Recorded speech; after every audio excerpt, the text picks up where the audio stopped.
Hi, this is Steve Merril, WagerTalk.com. Right back here on WagerTalk TV with your NBA Western Conference preview for Game 3 between the Nuggets and Lakers this Saturday night, May the 20th. We're going to take a deep dive into Game 3 for Saturday night, let you know where the public is on both the side and total.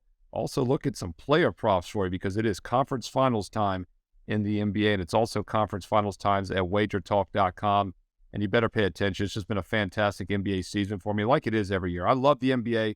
Love the NBA playoffs. We've been sniffing around 100 units won already in 2023 this calendar year, hitting right around 70% of the NBA playoffs. So not a bad time to get on board and not a bad time to get the rest of the NBA season for free.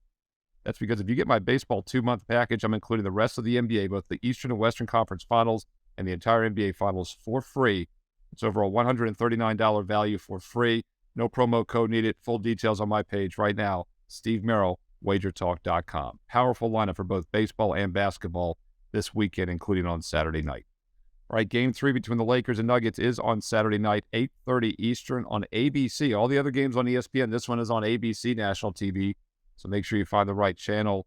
And it's do or die for the Lakers. They played Denver, tied in both games 1 and 2 on the road. Close losses by 6 and 5-point margins, but they did lose both games, so now they're up against it, down 0-2 as they head home for Game 3.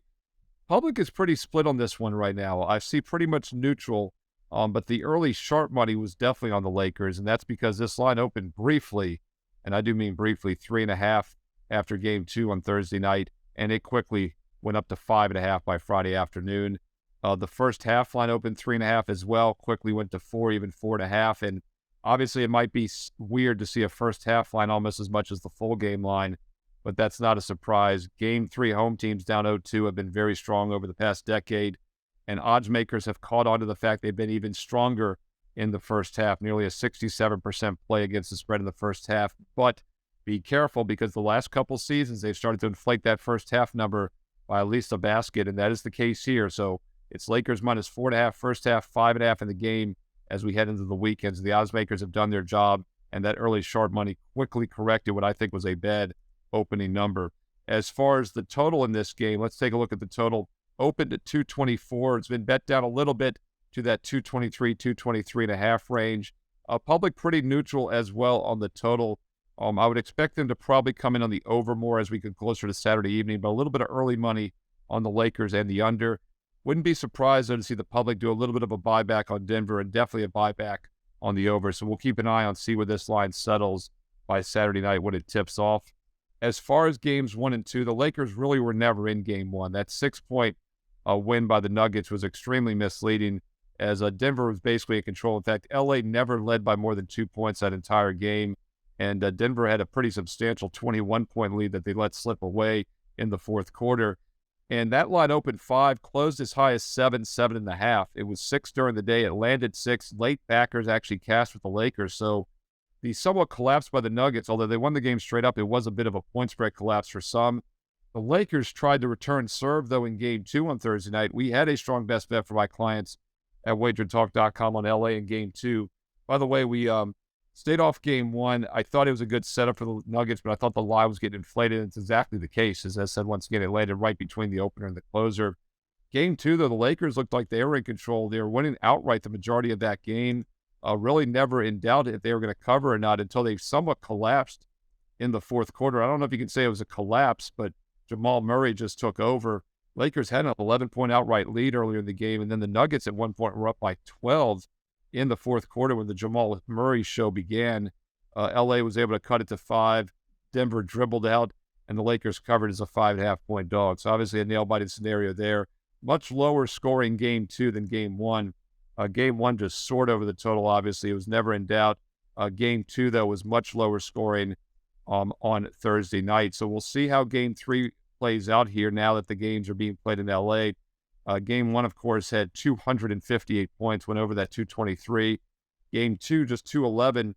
Total closed around 226. As I mentioned, the odds makers have now bumped Game 3 a whole basket lower. Something to keep in mind about the Nuggets. We talked a lot about the Golden State Warriors having an extreme home-road dichotomy, one of the most extreme I've seen in recent years. Obviously, the Lakers benefited against Golden State winning their home games in the previous round. Nuggets have also been much weaker on the road. Yes, they're 21 and 25 straight up on the road, which isn't terrible for most teams, But considering the fact that they were 42-7 at home this year, or are 42-7 at home, it's a pretty big difference. And it makes sense. Denver has thin air and altitude. They have one of the more extreme home court advantages in the NBA, them and the Utah Jazz both. So it would make sense that they're not as good on the road. Let's dig a little deeper and see how wide they might not be as good on the road. And offensive numbers have definitely been weaker. This team is averaging 116 points on the season, just 112.5 on the road. So that's almost 3 baskets less home versus away. They're averaging right around 118, 119 at home, only about 113 on the road. Shooting percentage around 51% at home, just 49.5% on the road. And as was the case with the Golden State Warriors' weaker road performances, Denver's defense has been even worse on the road. This team on the season giving up only about 109 at home, giving up 115, actually only about 108 at home, giving up about 115 points per game on the road.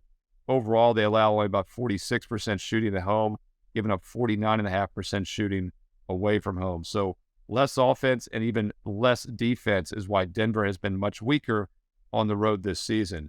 Lakers, meanwhile, very mediocre 52-45 record. And that, of course, is because they snuck in through the play-in round as a 7 seed.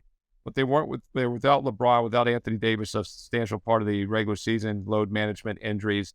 Also, addition by subtraction, getting rid of Russell Westbrook at the trade deadline, going to the LA Clippers, picking up some good role players that have stepped up here in the postseason. D'Angelo Russell, Reeves, other guys like that, Lonnie Walker, the fourth. It's been a different guy in each game. So the question is, who will step up here in Game 3? Maybe we can find some value if we can predict that with these player props. It probably will be somebody other than Davis and LeBron if the Lakers want to keep this series going. LA, even with a mediocre record this year, they have been strong at home, 30-18 straight up, 25-18 against the spread versus just 22-27 away from home straight up, and just 23-25 ATS away. So both teams have had home road dichotomies, but once again, this point spread has been jacked up. It's gone from 3.5 to 5.5. Leave some comments below. Let me know what you think. Is there still value in this game? Some player props. Who will be that surprise Laker that'll step up here in Game 3? Shooting percentages were off the chart in Game 1 on Tuesday. Both teams shot almost 55% from the field. They both shot below 44% from the field in Game 2. So we definitely saw more defensive focus. I think we'll see some more offensive focus in this game. So as far as player props go, I'm looking for a reason, especially the Lakers in the 0-2 situation, to play some of those guys over. And I think Anthony Davis might be worth a look. Davis has been the epitome of the zigzag. We talk about the zigzag, the back and forth nature of playoffs with sides and totals when handicapping. Don't forget about player zigzags as well. It makes a lot of sense. Guys that have bad games usually step up the next time. Teams also focus to shut down guys that hurt them in the previous game. They focus less on guys that don't score as much. That was the case with Anthony Davis. Game 1, he had a monster game. After a bad Game 6 against the Warriors, only 17 points. He had 40 points against the Nuggets in Game 1, but then was held to just 18 points in Game 2. So I do think Anthony Davis will step up. His player prop, by the way, as we head into the weekend, is 24.5. Definitely don't mind Anthony Davis over 24.5 points. But if you want to hedge it a little bit, and you might want to, because Davis has only had more than 23 points once in the last 5 playoff games, and only twice, and only one time in the last 7 is he had more than 25. So I don't like the player prop points for that reason, even though I think he will step up and have a good game. I'd either look at points and rebounds, which is 37.5, or points, rebounds, and assists over 40.5. I personally prefer the points, rebounds, assists. And the reason I say this is because he needs to get 3 more assists to get over that total. He has now had 3 assists or more in 4 straight playoff games. And in 7 of the last 8, he's had 3 or more assists. So I think Anthony Davis over 40.5 points, rebounds, assists is better than over 37.5 points, rebounds, and is better than over 24 points. And Davis, by the way, even when he had that bad, I don't want to say bad, 17-point game against the Warriors in Game 6, he had 20 rebounds and 3 assists. He still cut to 40 in that game. And even the other night when he only had 18 points, he had 14 rebounds, 4 assists. He still got to 36. In fact, only one other time in the previous 5 games did he have less than 40 points, rebounds, assists combined. So I think Anthony Davis over 40.5 points, rebounds, assists is worth a look on Saturday night in Game 3. You do expect Jamal Murray to probably come back down to earth after the 37 points in Game 2 the other night. But then again, he had 31 in Game 1. He's a pure scorer when he gets hot. If you're going to play him, once again, you might want to play an under, not just points, maybe a points and rebound. Now, this guy does get assists as a guard. So here's a situation. where I like Jamal Murray, not under 25.5 points because he's such a great scorer, but you can get him under 30.5 points in rebounds. Or if you really want to go in the triple there, points, rebounds, and assists, we're looking at, I believe last time I checked, it was right around 30.5 once again for points and rebounds. Let's check his points, rebounds, and assists as we head into the weekend. 36.5. So basically, they're calling for 6 assists on average. If you look at his recent games, he's had at least 5 assists or more in 9 of the last 10 playoff games. So once again, I think Murray under 30.5 points and rebounds makes me a little nervous, though, because he's had 47, 36, 30 in the last 3 playoff games, 24 and 33. So even though I think Murray probably have less of a game here in Game 3, I just don't think there's much value with those under props. By the way, triple-double, Jokic minus 140, which is just insane that anybody be listed at minus money for a triple-double, but he very well deserves it. He's had triple-doubles in both games 1 and 2, and he has now had triple-doubles, I believe, in 5 of his last 6 playoff games. And on the season, he was 0.2 assists away, 9.8 assists on average from averaging a triple-double for the entire regular season. Jokic minus 140 is usually a pretty good bet on triple-doubles, but I'd be careful here in Game 3 on the road after going up 2 games to none. If there's a game Jokic might not be as on, it could be this one. So that's another reason it makes a little sense to maybe stay off that prop in this one. LeBron James, by the way, you do worry about the fatigue factor, and it's definitely appearing to show. This guy was 0 for 10 from three-point range so far in this series. Games 1 and 2, LeBron 0 for 10 from three-point range, 26, 22 points, but did not shoot the long ball well. He also twisted his ankle with about a minute to go in Game 2 on Thursday night. So LeBron, I'd be very careful with. That's another reason I like the Anthony Davis props over more so than LeBron. Hey, let me know what props you like. Let's win together. Groupthink is always better when it comes to beating the sports books. Let me know your thoughts on the props in the comment section below here on YouTube. If you found this video useful, give it a thumbs up, a like, and don't forget to hit subscribe and hit the bell for instant alerts. You never know when I might squeeze one of these Fade the Public videos in. We did it here for Game 3 on Saturday. I'm planning on getting a Celtics Heat Game 3 video up for Sunday this weekend as well. Hit subscribe, hit that bell for instant alerts when the videos go live. And don't forget to follow me on Twitter at Steve Merril, 2 R's, 1 L, Merril, at Steve Merril on Twitter for free plays and info every day. I also post free plays on the page at WagerTalk.com on a daily basis.